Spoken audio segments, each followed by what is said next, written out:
As part of the simulation modeling for an immersive learning experience project, this module will explore strategies for handling long lines at polling locations and reducing wait time. Throughout a series of videos in this module, we will explore methods for reducing delays for 2 voting processes and 3 voter arrival patterns. 2 voting methods included in this module are the 2-step voting process and the 3-step voting process. Within the 2-step process, voters enter a polling location and check in at electronic poll books, where they are handed a paper ballot. The paper ballot is then inserted into a ballot marking device where the voter marks, checks, and casts their ballot. Within the 3-step process, voters also enter a polling location and check in to electronic poll books where they are provided a paper ballot. Voters then take the ballot to a voting booth or privacy booth where they mark their selections by hand. Once the ballot is marked, the voter travels to the ballot scanner where the ballot is cast. The 2-step process is simulated using data from the Los Angeles County Registrar's and Recorder's Office, and the 3-step process is simulated using the data from the state of Rhode Island. Accessible voting options are simulated through the inclusion of an accessible ballot marking device in each voting process. Each video will investigate these voting processes with 3 different voter arrival patterns, assuming 1,500 in-person voter turnout.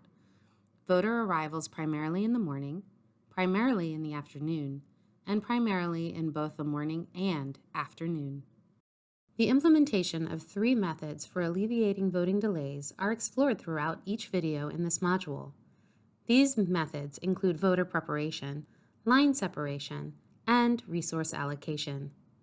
The voter preparation method consists of stationing an election worker near the entrance of a polling location to explain the check-in and voting process to voters with the aim of reducing delays when checking in to vote. Examples of voter preparation include readying any necessary documents required at check-in, understanding what information will be asked of voters, and knowing what to expect throughout the voting process. The line separation method allows 2 separate lines to form for sets of check-in stations.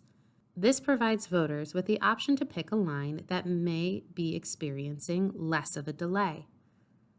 The final method considered is the allocation of additional resources. For a 2-step process, this may mean the allocation of an extra check-in device or an extra ballot marking device. In a 3-step process, this could be the allocation of a check-in device, voting booth, or ballot scanner. Increasing resources at one step of the voting process can relieve the bottleneck within the voting process and reduce wait times. These methods for handling long lines will be explored individually and compared to one another to identify the positives and negatives of each method. When applying the information presented throughout this module in decision-making for real elections, many factors will affect their performance. The voting process in particular plays a significant role in the operation of a polling location, and voting processes that differ significantly from those considered in these videos may not observe the same results. However, the general findings presented can assist in decision-making when establishing polling locations and allocating resources and staff. Throughout the remaining videos in this module, methods for alleviating lines are investigated for each voting process and for each voter arrival pattern.